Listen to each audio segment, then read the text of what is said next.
Hello, today I'm going to be making some gift tags. If you like this video and would like to see more, please don't forget to like and subscribe. Okay, so with Christmas less than a week away, I thought I'd make some fabric gift tags. I don't normally do this, and I'm not sure how I'll feel with the end result, but I just thought I'd give it a go. I'm going to make some for my partner's gift, because I think everyone else has got their gifts now, because I won't be seeing them between now and Christmas, as we're so close to it. Because I see Phil every year, it's very easy for me to scoop up the gift tags for him, so it does mean that it's something that I can reuse year on year. I can make a few of them, so depending how many gifts I get for each year, you know, I could make say 5 of them, and then if I didn't use one I could just pack it away with the Christmas decorations. And yeah, basically I can just store the gift tags with the Christmas decorations, and then when it comes out next year I can then reuse them again. But yes, this will be the trial run, should we say, and then I might roll it out to other people I regularly make gifts for, predominantly in my family. So what I've begun with is I've got a simple table which I made on a Word document. So with the Word document on portrait alignment, I created a 2x5 table and made it as long as the sheet. Obviously it has got a bit of a border as well. And the idea is that I'm going to draw some potential Christmas designs on here. What I'd like to do in the end is I'm going to have 2 layers of fabric. So I'm going to have the piece of fabric which is going to have a design on, and the other side is going to have a message. Now, it's not for everyone, but I really like writing with free machine embroidery. I don't know why. This is probably because I studied English. I really like handwriting, and I don't know, I just quite enjoy doing it freehand. Obviously if you have an embroidery sewing machine which has letters, brilliant, you could write your own message even easier with that. So you could create your tag a lot simpler, but I'm going to do it freehand. If you don't have an embroidery machine and you don't want to do machine stitching, you could just write it with a fabric pen. That would be absolutely fine as well. Right, so I'm going to get on and create some designs. Okay, so my first rough sketch is a slightly wonky looking Christmas tree. Very basic. I've just done it a cone shape, or I guess a triangle. It's not even a cone. Added a little star on the top, and then put a couple of lines for the trunk, and then a pot at the bottom. I've left a little bit of a gap at the top because I do want to add a little hole so that I can put the bit of string or twine through so that I can attach it to the gift in question. You also want to leave a little bit of a border just because you'll need to stitch the front and back sections of the tag together. I think when I do this, I've done this slightly over to the left, so I probably will shift it slightly.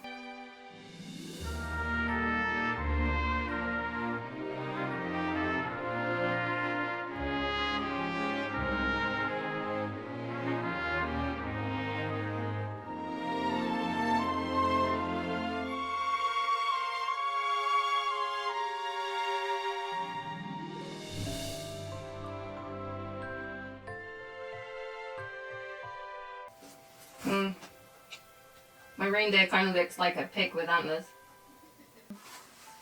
Why that is a pig? Did you look up pig reindeer? No. No, you know I didn't want that.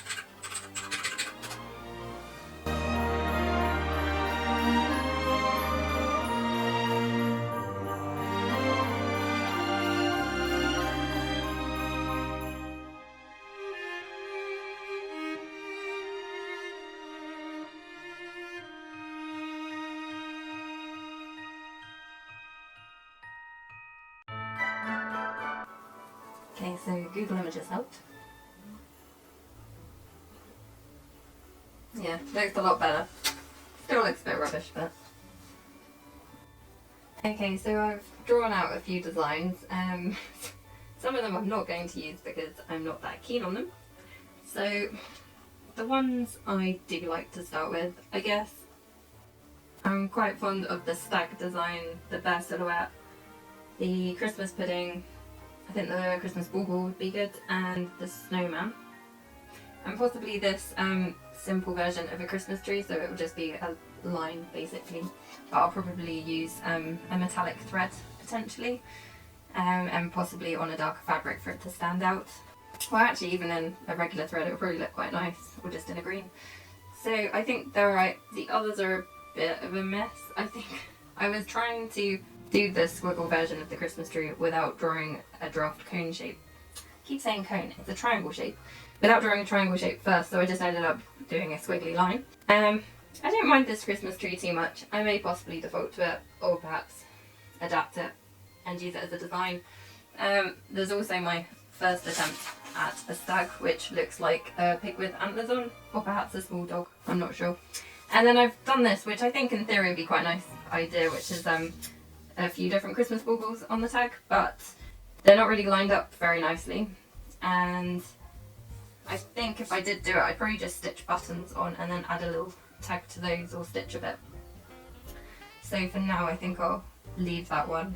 I think a lot of these I'd probably actually prefer to perhaps draw it and then line it up nicely on the computer. So I have drawn them in these boxes just to make sure I don't draw them too big, but I probably am going to align them a bit better because, you know, it's like this Christmas bauble, it's too far up to the top, it needs to move down slightly. The snowman's a bit off to the left. The Christmas pudding's not too bad, although it is slightly to the left. Yeah, they're just all a bit off to one side, and at least on the computer I can correct that. But it's okay, I can correct it on this. I'll just draw the outline of the box first, and then I'll move and trace this where I want it on in the rectangle. Okay, so now that I've chosen my designs, I've gone around them in a black felt tip, just so that I can see it easier through my fabric, and it probably comes up clearer on the camera as well. So I've got my light box here. It's an old-fashioned one with a bulb underneath. You can get panelled ones, I think, now, but anyway, this is what I've got, so that's what I'm using. I'm going to draw two of the designs onto this scrap bit of bleached calico. So I think for this one, I might actually go for probably the bear outline, and I might do the stag as well, just because I do really like those two designs. Right, so I've just gone around one of these boxes, and I'm going to draw that out first so I know where my borders are. And then I'm going to proceed with tracing my two templates roughly where I want them within that box. So when you're doing free machine embroidery, you have the larger hoop underneath the fabric, and then you put the smaller hoop on top. Just tighten that up as well. So as I've used in lots of other videos, I'm using my magic pen, which is air erasable.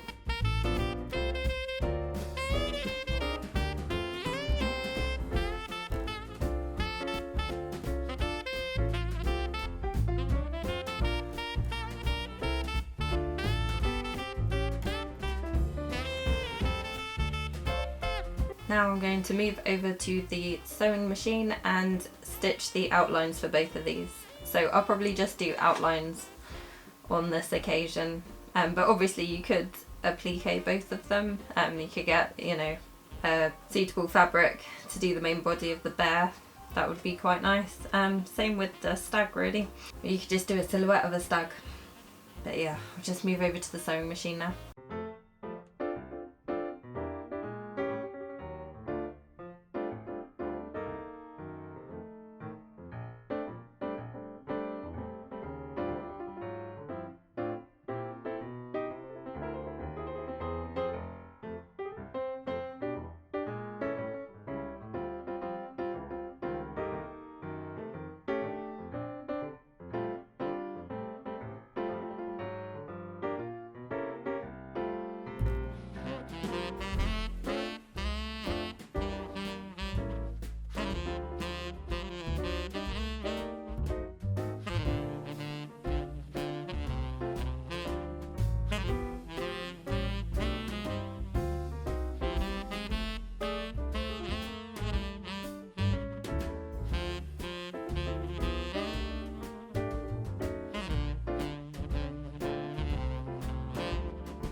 Okay, so now I've done all the stitching, I'm just going to trim all of those extra strands of thread.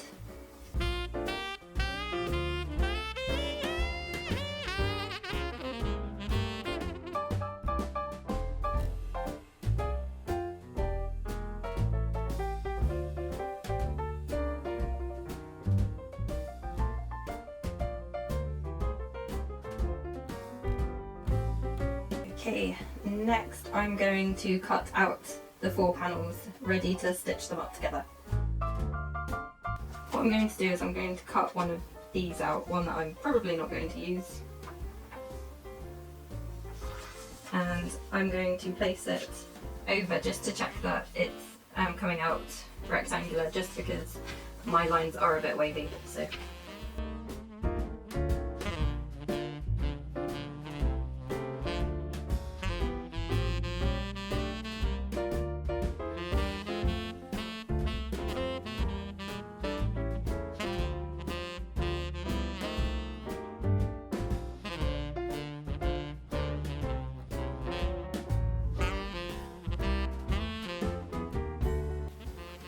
Don't forget the back threads as well that are loose between letters, which I've just done here.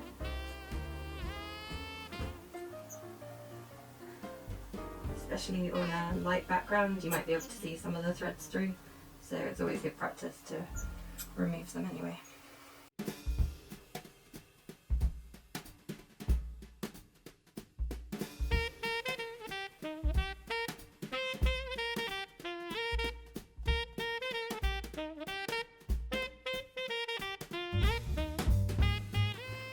Okay, so I've cut my bits out. I've placed the wrong sides together, so I've got the motif on one side and then I've got the writing on the other side. I'm just going to pin these together. Well, I'll probably use the quilting clips.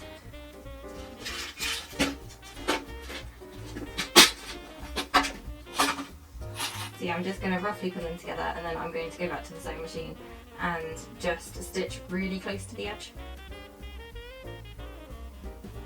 I'm not worried about the raw edges here because it's not going to get much wear. It's not like an item of garment where it needs to be that secure. Of course it might fray a bit, but I think that will just add to its charm.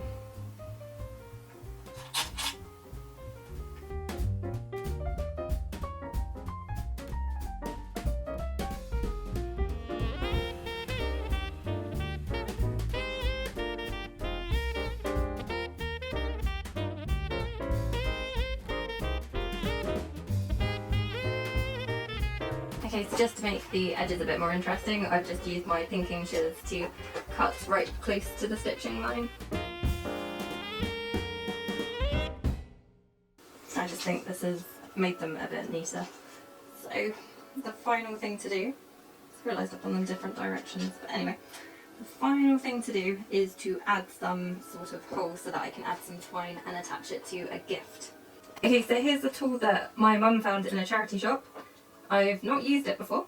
It's from We Are Memory Keepers. Yeah, and it's a gadget that does all sorts of things, but I just want to put an eyelet in really. So, this bag came with it as well.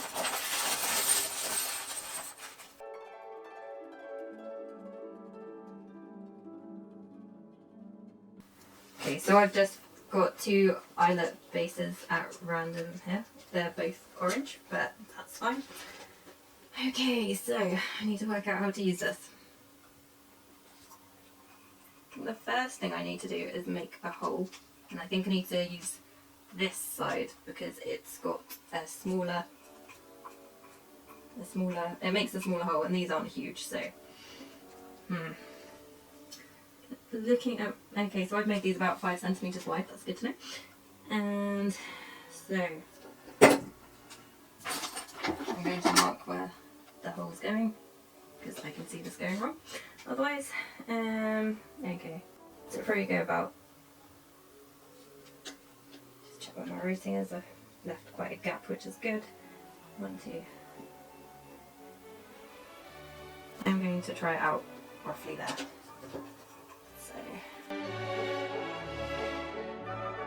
Okay, so this tool's really sharp. It's managed to pierce a hole in the layers of fabric, which is great. I think then I push the eyelet onto it. Okay, I'm going to go with A1, do you think? Yeah. I hope this works. Okay, that kind of worked. We'll go with that. I might have pressed on it too hard out of fear it wouldn't do it. Okay, do the other one. Right, so